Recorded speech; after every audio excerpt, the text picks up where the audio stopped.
Okay, first off, I just want to welcome everybody to another webinar. We've not had a webinar in a long time, and I'm glad that you could join us for this webinar here. Where essentially we'll be discussing building a robust M&E system and focusing particularly on political buy-in for the use of evaluations. If I'll just explain some of the ground rules, or the house rules rather. All participants, please keep your mics on mute and your videos also on mute. This will help us for some recording quality purposes, and I also want to ask that you save your questions for later on. After all our presentations, our presenters have gone and spoken, we will have a question and answer session. You're welcome to place your questions onto the chat box below, and I will be reading out questions, or myself and the participants will be reading out questions and directing it to the presenters. If you do remember the name of the participants, or rather the presenters, please do you can direct the questions to them directly. So just very quickly, normally, or rather, the demand for M&E and evaluation in the African continents has always primarily been from development partners and project designs and evaluations at the end of a program or project. But this culture is slowly changing as a growing number of African governments, including Twendembele partners, are improving their performance by creating and strengthening systems to measure and help them understand their performance. These governments recognize that monitoring and evaluations are at the center of sound governance and are necessary to achieving evidence-based policymaking, budget decision, management, and accountability. But for all these systems to be put in place, what needs to happen, or what normally happens, is that there needs to be political will and political buy-in for M&E or evaluation. It's always needed. Demand for government is crucial for utilization of M&E information and for ongoing funding of M&E activities. Thus, securing buy-in from key stakeholders such as government ministers can go a long way into creating, strengthening, and funding M&E functions. In this webinar, we will try and highlight the importance of political buy-in for building and strengthening M&E systems in African government. We'll be looking at examples from Benin, Uganda, and Ghana. And to discuss this topic, we firstly will have a presentation by Mr. Kwabena. He is the Chief Director of the Ministry of Monitoring and Evaluations in Ghana. And to go after him is Mr. Mayanja, who is the Commissioner of Evaluations in the Office of the Prime Minister in Uganda. And last to go would be the presentation by Mr. Damas, who is an evaluations officer at the Bureau for Evaluations of Public Policy and Government Action in Benin. Kwabena, the floor is yours if you just indulge us in your presentation, please. Thank you so much, and colleagues who are listening, for this opportunity. It's always exciting to have colleagues who share in this whole M&E journey, coming together to cross-fertilize ideas and to see how we can learn from each other and moving the process forward. Today's topic is something that is very dear and central to the work of M&E especially as we deal with government, given the context that we are looking at today. I want to start by saying that, and I will be looking at three key drivers of this discussion, or key areas. My outline look at 3 key areas, and I'll try as much as possible to be quite practical without dwelling too much on definitions and whatever, since I think colleagues are well versed in issues around definition. My first statement is that, and this is explicitly defined in the book that was written by Kusek and Ray Rist, that M&E is more of a political process than a technical process. The whole idea is that M&E ultimately must be absorbed and integrated into the decision-making process and inform the implementation once decisions are made, and ensure that we learn from. So obviously, the line between M&E and politics, if exists at all, is very thin. Because the politicians, or let me say the policymakers, makes the decisions, and they need M&E information in order to inform this decision. Therefore, having the discussion is very timely. We all agree that, notwithstanding all the perceptions that people have about politicians, the truth and underlying reason is that every politician wants to succeed. They are in a hurry because usually their lifespan is 4 years, especially if you take Ghana. So everything must be done in 4 years, said that they are re-elected. If we understand the context within which they work, then we can actually position ourselves as to what are the windows of opportunity that M&E drivers can take advantage of in order to be relevant and responsive to the needs of politicians and decision makers, so that they can leverage whatever value we bring on the table. Evidence use in policy making and programming is self-evident, and we all know that for a fit-for-purpose policy that can really be impactful will require that is underpinned by real-time evidence. Again, we realize that across the continent, especially in Ghana, there's an escalated demand for answering the question, and so what? People are no more satisfied with politicians saying, I've done this, I've done that, I've done that. What people want is that what has been the benefit to the people.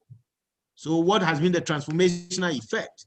So increasingly, the environment is becoming more enabling for politicians to actually get the evidence to support their argument and ability to stay on track. Therefore, the issue about demand for evidence and impact of interventions has been escalated across all the divides, and all actors, both including private sector and donors, are all demanding. So I'm trying to create a context that the environment for me is enabling or is quite exciting compared to the past. There's pressure on the politician. There's a paradox of less resources, but more is demanded from the politician. And therefore, they themselves are looking for opportunities in order to optimize the impact of their policy. So we as practitioners need to know when and how to give them the product that will enable them to move in that direction. Therefore, what are some of the key drivers that as M&E practitioners we need to look at? How can we make sure that this demand happens? We talk about political will, we talk about leadership.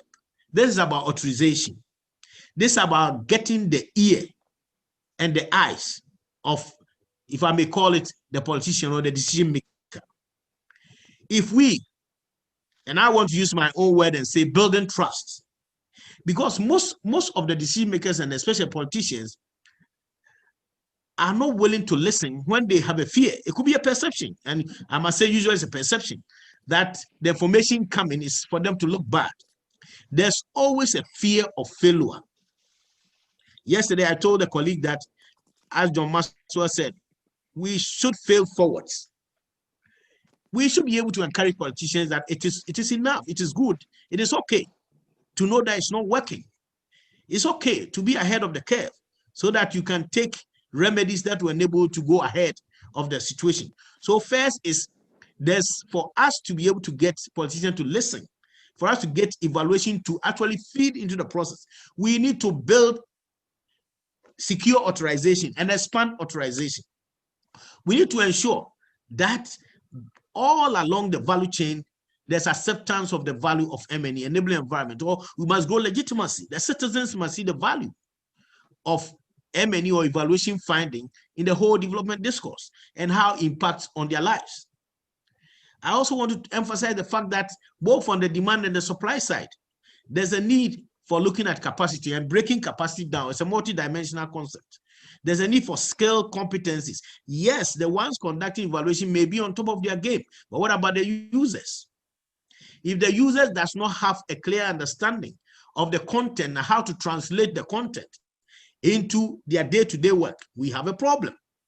So if we are talking about strengthening or stimulating demand for use of evaluations, also about ensuring that people understand and are able to identify what and how to feed that into the decision-making process. We all know issues about incentives. One of the most important incentives I want to talk about that people must know, or the interest must be there. Decision makers must let the staff know that they are watching, they are interested. If they get to know that you are interested, it's extremely important than just giving them money. Most of the time when we talk about incentives, people just shift their attention to pecuniary incentives. But I believe that if leadership will have interest and will actually leave the interest, it helps to enhance the process. So in a nutshell, these four things are critical as drivers for us moving in the direction of stimulating demand for either you call it M&E or evaluation specifically. The environment must be enabling, and that means we must secure authorization. We must grow legitimacy, both from beneath and up, and we must build capacity, not capacity to just conduct, but capacity to use, to find what is useful and to use it right. And we must create incentives. One big incentive is that people must be interested. Leadership must let others know. In the light of all this, what is happening in Ghana, I call it, how are we doing it?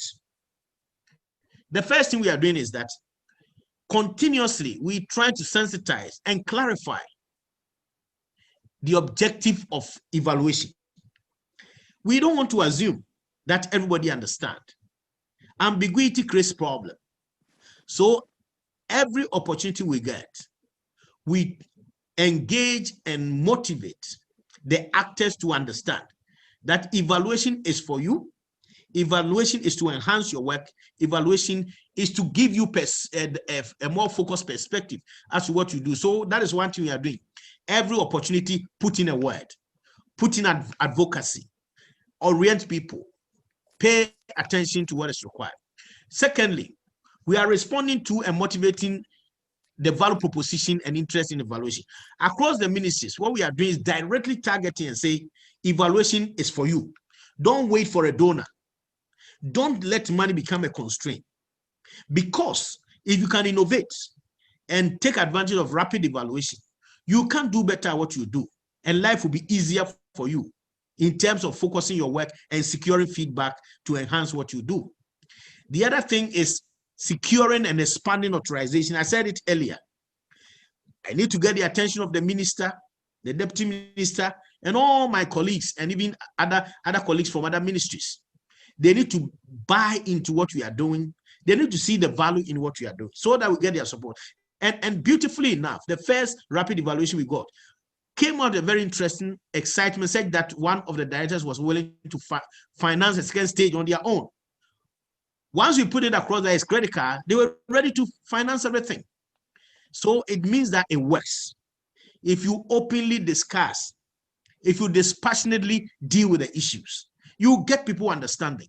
And once they see there's benefit in it for them, they will go for it. People put their money where their mouth is. Also, building capacity and provide technical backstopping. Yes, capacity we understand, but technical backstopping. We have an open door policy where we sit with some colleagues from other ministries and we work with them through some of the challenges they have. For instance, some of them have issues developing a robust terms of reference. What we do is sit with you. We don't want to do it for you, but we do it together. And we tell you the essence of that. And we've had an instance of doing two. And I tell you, the excitement and the joy, you cannot believe it. And that is also a way of advancing. So in their own domain, they are also advocating that this is the way to go. promoting effective participation of implementers in the evaluation process. We have been engaging donors and other partners and say, don't just bring consultants. Yes, we always emphasize independence, but I don't think independence necessarily takes out the issue of participation, because from experience, we realize that if you involve the implementers from even the conceptualization, they don't only buy in, but they begin to use and make changes right from the word go. If they are involved in the field work, they begin to hear the stories themselves and begin to make changes. So that's one thing we are doing. Let us do it together. And for the 2 rapid evaluations we've done, we do it with the implementers. And they quickly want to see what is coming out, and they want to make changes, and that is quite exciting. The last point I want to emphasize is creating spaces for knowledge sharing and idea source, and that is where I think Twende comes in strongly. We need to talk. We need to dialogue. We need to jaw about this M&E concept, about this evaluation, about the findings, and we need to create comfort that M&E is not there to embarrass you, but M&E is there to make you better. So in a nutshell, this is how we are doing to expand the space and to stimulate demand for and use of evaluation. I hope I've been very useful. Thank you very much. Thank you very much, Kwabena, and thank you most of all for sticking to your time. Very quickly, I want to move on and invite Mr. Mayanja to indulge us in his presentation. Mr. Mayanja, the floor is yours, sir. Thank you very much. And my assignment basically is to discuss or to talk about political buy-in, monitoring and evaluation in Uganda. And my presentation outline gives an understanding of the political buy-in from the practical point of view. Then I will also talk about the monitoring and evaluation legal framework. I'll talk about the use of monitoring and evaluation findings in Uganda, the practical approach, planning of monitoring and evaluation activities, institutions involved and their roles, and then conclude. Now, understanding political buy-in. Generally, I said it is where elected leaders accept and own actions undertaken by appointed leaders. In such an instance, in the case of Uganda, we have elected leaders at various levels. We have elected leaders at national level who constitute the parliament, where the ministers vote and the ministers guide operations and implementation of various activities in the ministries. Well aware that we operate a decentralized system of governance in Uganda. We also have political leaders at the district or municipal level and at sub-county or division level. Now, the acceptability of the elected leaders on the actions undertaken by appointed leaders is very, very critical in order for political buy-in to be undertaken. Of course, the appointed leaders are the ones who are appointed through when under interviews from the District Service Commission, from the Public Service Commission, and they are appointed to perform. So the acceptability of the elected leaders on the actions undertaken by appointed leaders is quite very, very critical. And for political buy-in to be undertaken or to be appreciated, both of them need to be on the same page. I also said that political buy-in is critical for sustainability of all interventions undertaken, as well as solicitation of funds and also the implementation of monitoring and evaluation decisions.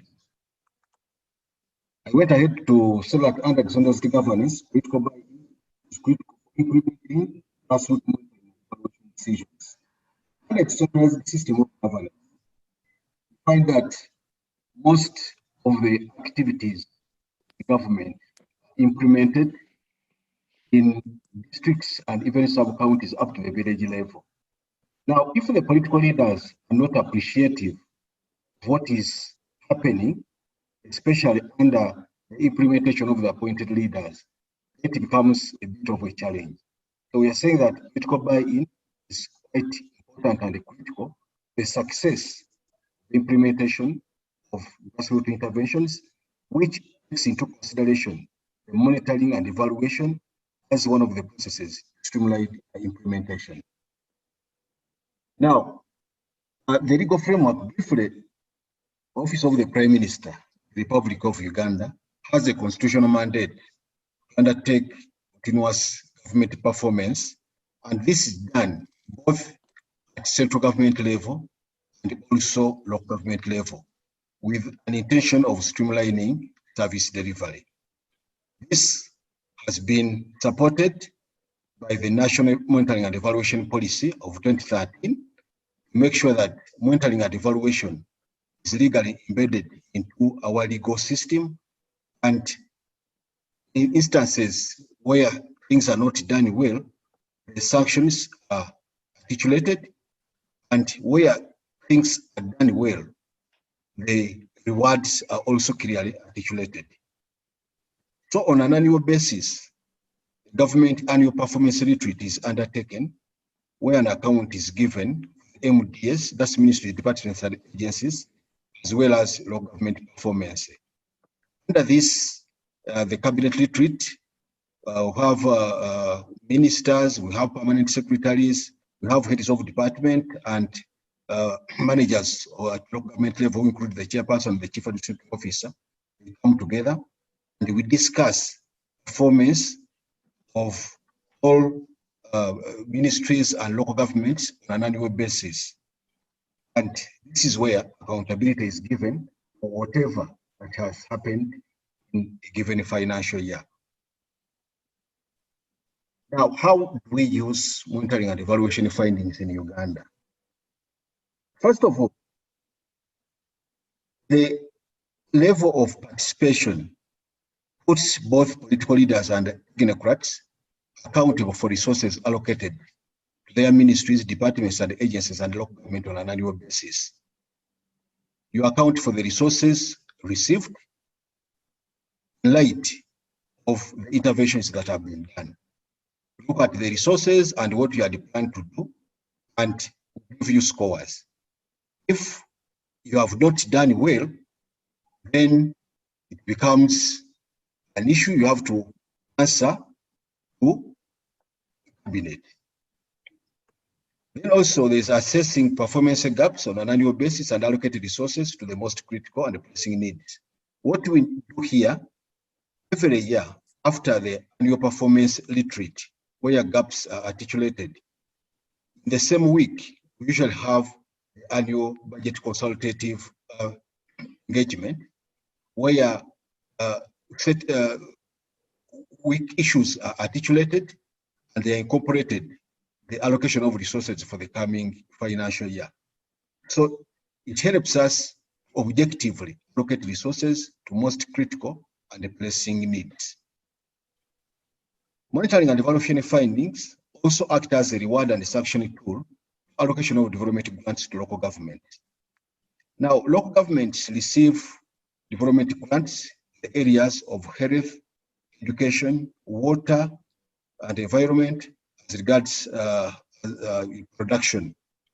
Now, if a local government has done well, they are given additional resources to execute their plans. If they have done poorly, they are sanctioned. Usually the sanction is a reduction in the development grant. But again, for those that have been sanctioned, it brings an opportunity of developing performance improvement plans to address the weak areas. If there has been weakness in planning or financial management, as examples, a performance improvement plan is drawn to make sure that those weak areas are addressed. The essence is to make sure that all resources are put to the proper use and the service delivery indicators clearly articulated. Now, in terms of funding of monitoring and evaluation activities in Uganda is mainly by government through annual budgetary allocations. However, we also have many development partners that support particular interventions. Of course, I've highlighted like World Bank, who support us the performance assessment. At FID, they also support the performance assessment, and under this, basically, they helped to design what we call the online performance management system. When we are doing assessment, we use that online tool in order to avoid bias. The information that is entered in the field is synthesized using that tool, and at the end of it all, it helps us to see who has done well and who has not done well. Of course, UNDP is also supporting us under the community monitoring for us, which we locally call the Baraza. This is where the leaders are put to task to account for their activities or the actions, the communities. Of course, there's 2020, which has also been supporting us in strengthening the systems under. Of course, when we look at institutions involved and their roles, we have a cabinet taking a decision on issues arising out of the government. As earlier on said, annual performance report usually comes up with a wide range of recommendations. And these recommendations are usually presented to cabinet in order to help us address some of the weak areas that require cabinet attention. Of course, Parliament is critical, especially in the allocation of resources for monitoring and evaluation activities, both at national and subnational level. Also, have development partners, as I have already highlighted, who give us financial, technical support. Then local government councils. Local government councils, these are parliament at local government, and they are charged with the responsibility of monitoring implementations of council decisions and also allocate resources. That's resources transferred from the center and also locally generated resources. As I conclude, I'll say that for any successful monitoring and evaluation system, political buy-in is vital, if not achieved, where will the results end or impact? So that is what I had to share with you in as far as political buy-in, monitoring and evaluation is concerned in Uganda. I thank you. Thank you very much, Mr. Mayanja. I did struggle a bit to hear you there, but I suspect it's on my end. Just want to remind participants to please send through their questions onto the chat box. And after our last presenter goes, we will read out the questions. Our presenters will pick out questions that they can answer. And I just want to also remind you that when the recording to this webinar will be available on our website and on our YouTube page. Please be on the lookout for that. Moving on very quickly, I'd like to just welcome Mr. Damas to indulge us in his presentation. Damas, the floor is yours, good sir. Thank you, Parfait. I'm very glad to be the third presenter, the last one of this webinar. And I will develop the experience of Benin in terms of political buy-in from the establishment of the monitoring and evaluation system, as well as on the use of the findings of the system. So my presentation will be covered in three main points. I'll present the context and highlight the Benin National Evaluation System and share with you the mechanism that is in place to strengthen the use of evidence in Benin. So in terms of context, so Benin have decided to engage in evaluation due to the natural interrogation about the effectiveness of economic policies. So when you are implementing politics and projects, you need to ask yourself question about the if these projects are achieving their goals. And also there's an environment of budget reform and the result-based management and budgeting that was in the ecosystem of development. So based on that, many countries decide to adopt a more rigorous governance management in terms of how they plan, how they implement projects, and how they evaluate projects. So Benin starts this journey in 2007 and to strengthen the result-based public action management. And at that moment, a bureau in charge of evaluation was created and located in the cabinet of the state minister in charge of planning, development, and the coordination of government action. So you already see that for the establishment of the system, there was already a political buy-in. So in Benin, political buy-in was the cause of the establishment of the system.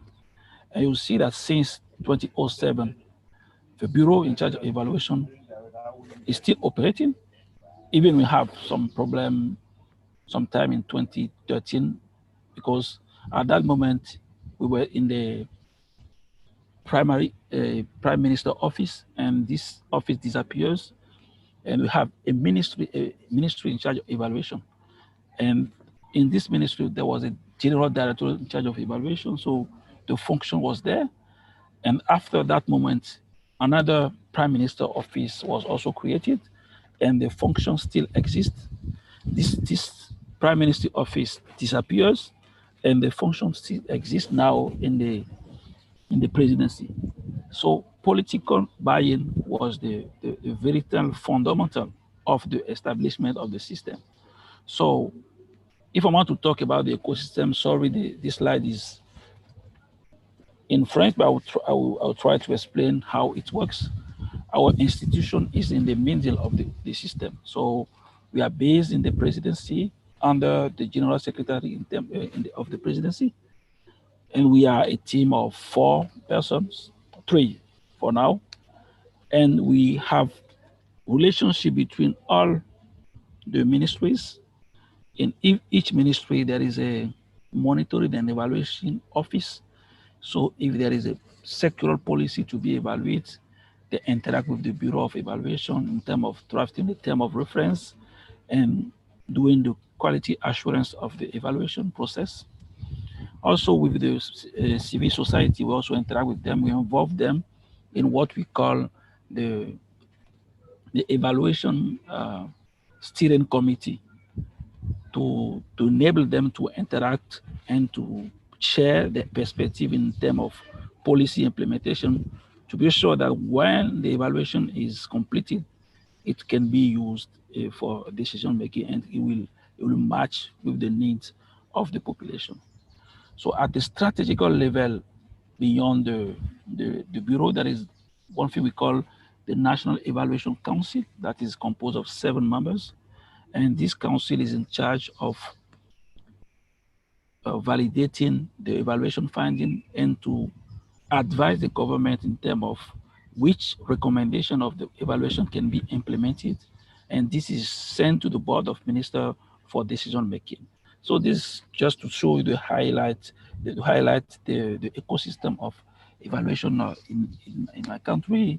And we interact with the local government as well. We interact with the donors in terms of developing technical tools and also engaging in some capacity development activities. So what have we developed as a framework to use to increase political buy-in in the use of evaluation? This is the next slide. So you say that this is a kind of theory of change on the way we act in Benin to use evaluation finding by promoting the political buy-in. So the foundation that political buy-in is fundamental at every stage. So if you want evaluation to be demanded, we need political buy-in. If you want evidence to be produced, we need that there is a demand and the openness of the policymaker to showcase the way the policy is being implemented. So if we want to use evidence, evidence must be populated appropriately. So we not conduct evaluation finding that will be put on just libraries, will not populate, so that peoples and the population are not aware of the findings and how that they can lobby in civil society, also lobby in terms of pressure to the government, constraint to the government, to ensure that this evidence is used for decision making. And you will show that we do not only that if evaluation is demanded, does not mean that an accurate evidence will be produced. So we need to have technical expertise, and political buy-in is very important to ensure that technical expertise exists. Political buy-in is important because if you want to have technical expertise, we need to have schools in the country that develop curriculum in line with evaluation, to have a critical marks of the evaluation to produce an accurate evidence. If we want evidence that are populated to be used by policymaker, the findings need to be structured in a way that they will be easy to implement and political feasible. Policymaker cares about their re-election, and cares about information that will not affect their image in the population. So when the evaluation is conducted rigorously and recommendations are proposed, those recommendations needs to be technically easy to implement it and political feasible. So this is the fourth stage that we see in the evaluation, use, promotion. And at every stage, what do we do as action to promote the demands? So we develop a guideline adopted by the Board of Ministers to systematize evaluation. So the Board of Ministers decide that every single ministry need to conduct evaluation of the policy and the project. And without evaluation, you will not be allowed to develop another phase of the project. And also to get buy-in of the policymakers, we organize training to raise engagement. So that's what they call the DG training to strategical decision maker in the line ministries, to be sure that they know the importance of evidence.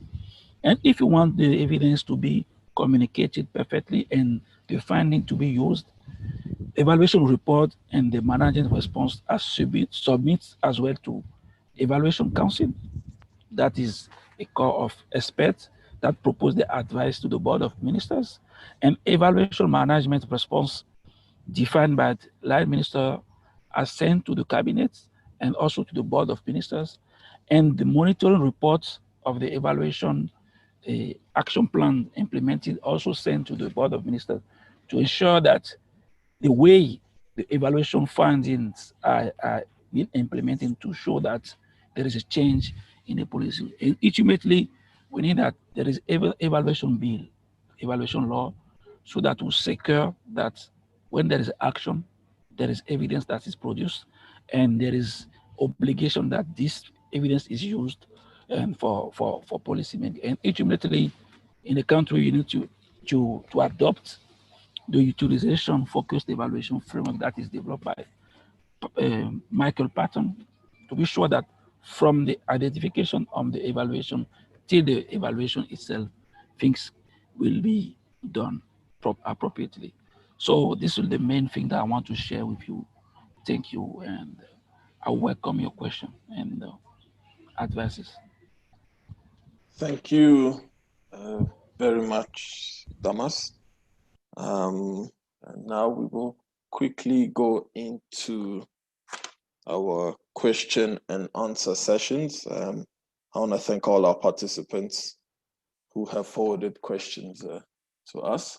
I think for a layman like myself, if I may go first, I want to know from our presenters, how would you rate political buy-in for M&E, for an M&E system in a country, for strengthening it, sustaining it, for M&E activities in a country? How would you rate it, let's say, from 1 to 10 in terms of importance?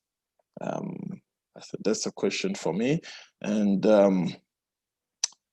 I just want to read out another question, and then we can go on to answer. I think the first questions I have in front of me here is, we are currently developing an M&E framework for the institution. Is it advisable that the framework be approved by the minister? Okay, and then I'll read out another question, and then our presenters can answer that. How do you organize the executives of the organization to understand and support the role of M&E in the institution? We have been experiencing challenges in this area. Gentlemen, I don't know in what form you would like to answer this, but any of you presenters could unmute yourself and answer some of our questions. Would appreciate that. Yes, perfect. I think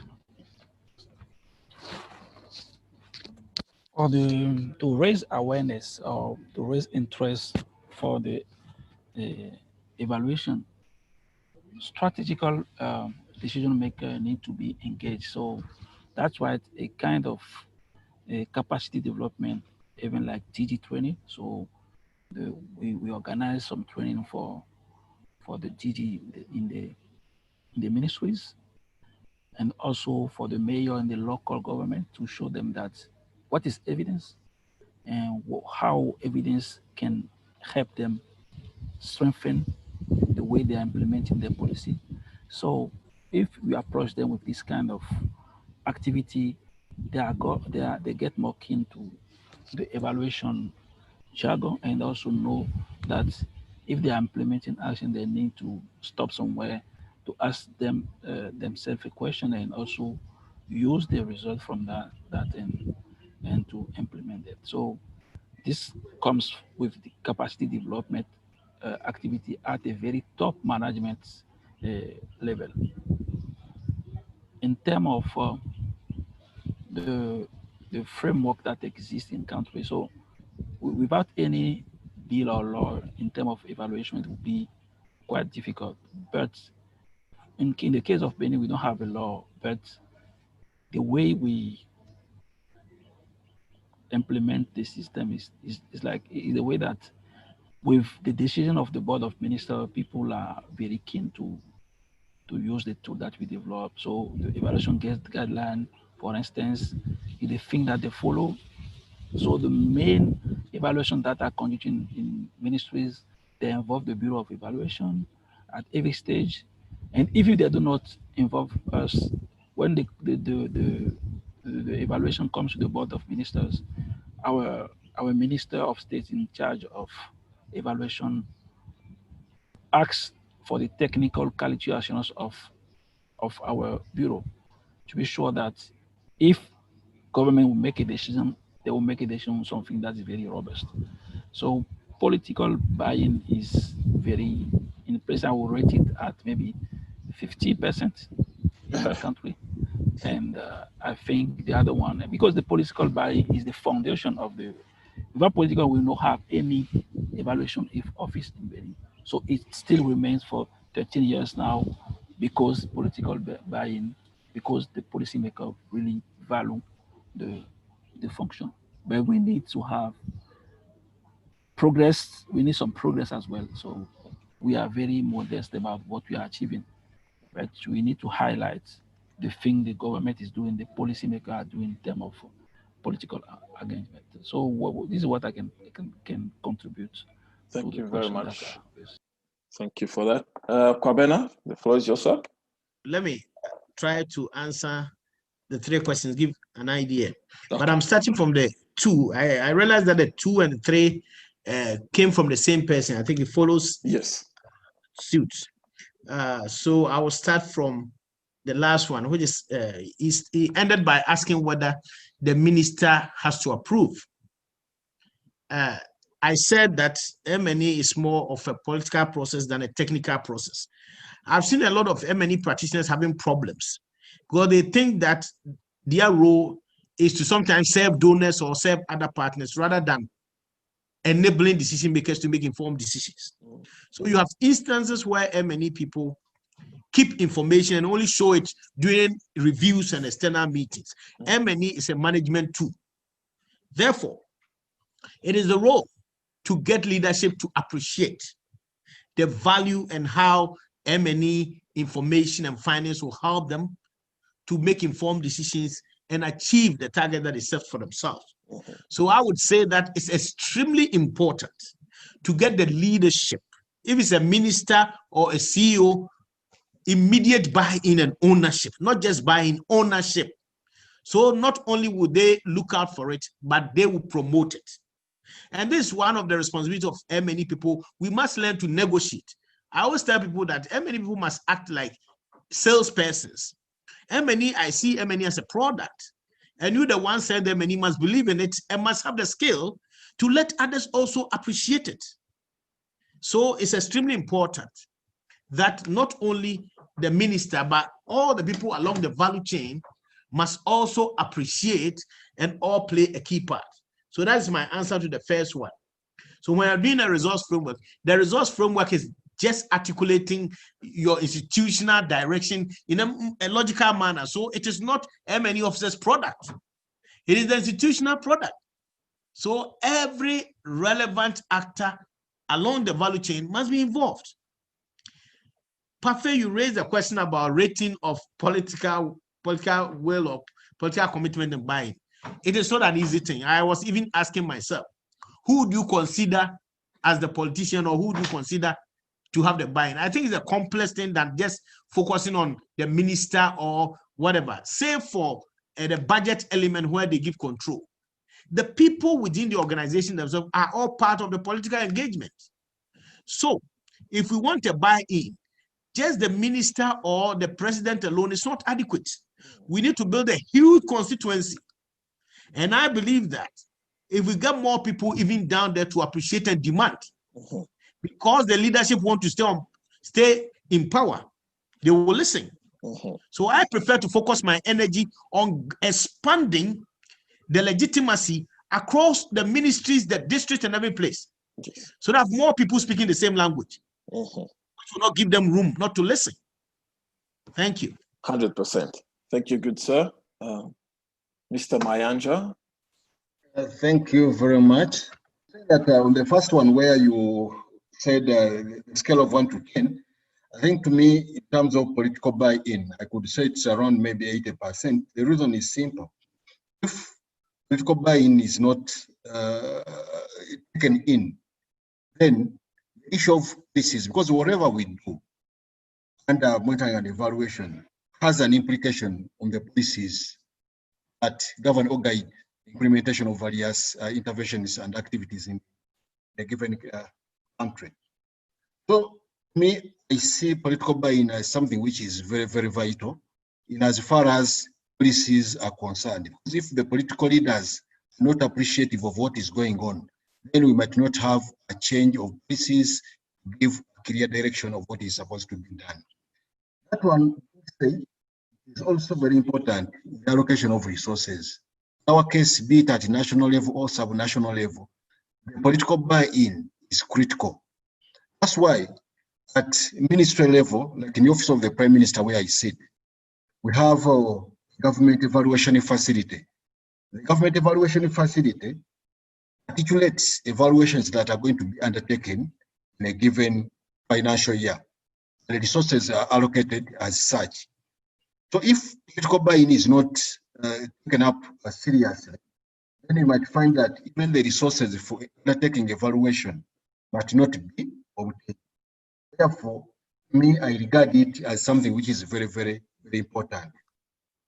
And in terms of bringing the executive on board, also we had issues here, but given the rewards, given the the sanctions involved into this whole process, you find that the chief executives are automatically brought on board. Because if we are having the government annual performance retreat, chaired either by the president or by the prime minister, certainly all cabinet ministers have to be there, all permanent secretaries have to be there, and the presentations are made, recommendations are made, and your action is taken. So you find during that meeting, every political leader is keen to see what has come from his or her pocket. Because as we present, they're ready and they're obliged to answer some questions. When it comes to lower local governments or sub-national governments, when we do the assessment, because right now we do it to almost 170 local governments, every year we publish in the newspaper who has done well and who has done worst, because there are points given for the various areas. That alone puts political leaders and the technical leaders work so hard to avoid being reflected in newspapers or in the place as poor performers.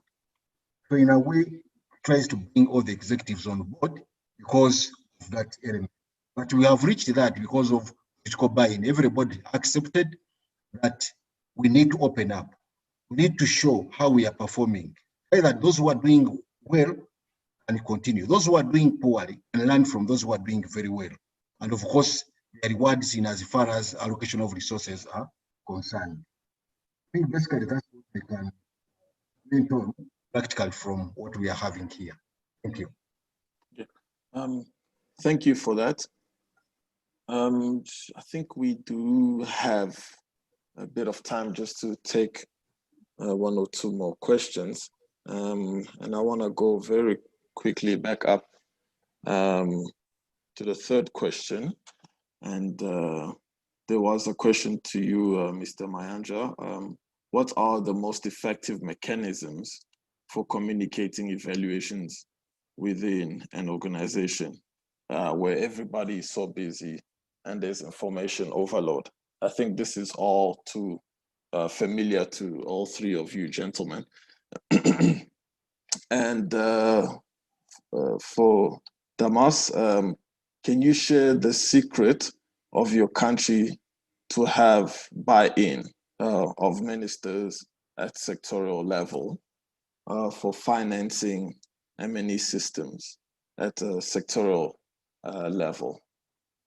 And then there is the fifth and sixth question, who's from, the question goes as follows.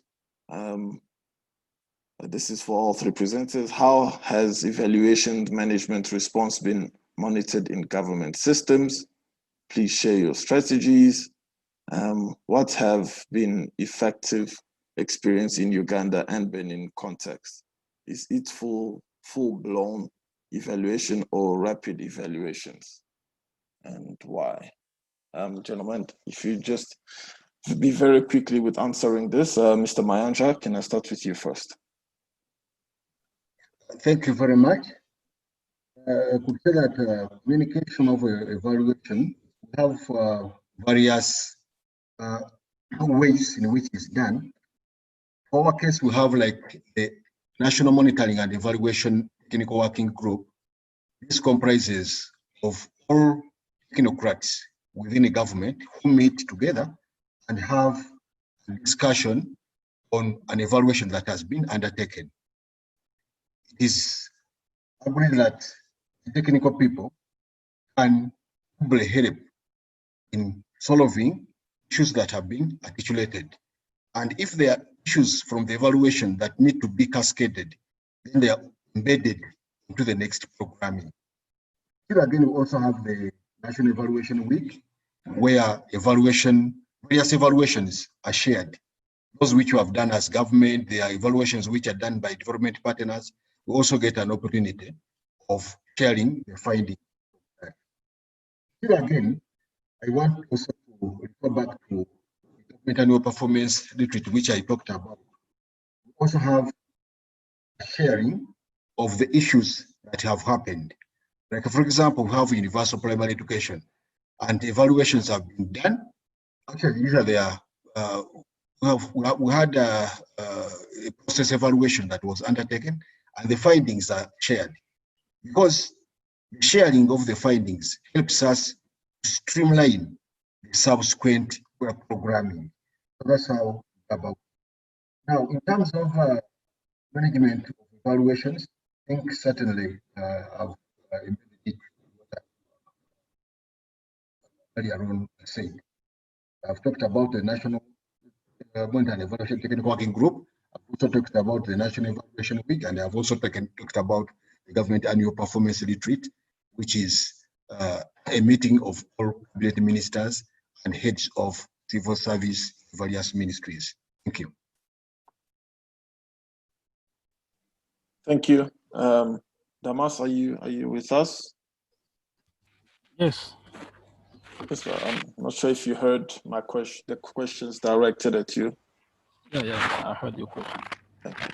So, the secret of political buy-in, if it is really a secret, is that the way we organize the quality assurance of the evaluation process. How do we proceed if evaluation is when we conclude the evaluation report, we need to send to the board of ministers. So if you send a report at this level, this is an incentive to the line ministries to take really into account the recommendation of the evaluation, because they know that the president is aware of that, and everybody knows at the board of ministers knows how they are performing in the sector. So this is a kind of a pressure-like incentive that make them get into the use of the evaluation, and also the way the evaluation process is conducted in the ministry. The steering committee that is in place involve the head of the cabinet of the minister. So in the process itself, the political representative of the minister is already engaged. So this strategy that we develop in our evaluation guidelines are the enabling factor for the sectors to really use the evidence. And the board of ministers decided that each ministry need to fund to prepare to plan finding for this evaluation. So they will not say we are waiting for the donor. So if you are a policy in place, you need to plan the budget of the evaluation. And if you have a project in place, if you want to have allocation for the project, you need to develop a theory of change of your intervention. So these measures that are in place are enabling factor to get the buy-in in our country. So this is what I can say. And also in the local government, we are working with the mayor themselves and the general secretary of that we call prefecture in our country. There is a second. We have three level of government. We have central and the middle one. That those people that are leading the middle one that we call prefect. They also involved in the use of evidence to raise awareness of the importance, and also this raise the ownership of the policy, the result of the policy that have been evaluated. So this is what I can see. I don't know if I do not answer the question, or there is other question in place. 100%. We are 4 minutes past our finishing time. I just want to thank everybody just for being patient and bearing with us. Thank you for a wonderful discussion. And I think there's a comment here by Ian Hopwood, which I just want to read in conclusion. Says, evaluations will sometimes show politically embarrassing findings that will require tough political decisions. So the evaluator is speaking truth to power. Then his or her reports risk getting ignored. This raises ethical challenges for the government and and M&E units. Thank you for that comment, Ian. And I thank you to all our participants who took the afternoon to join us in this discussion. Thank you to our presenters who are always available and who were such wonderful sports today. Thank you, and see you very soon. Goodbye, everybody.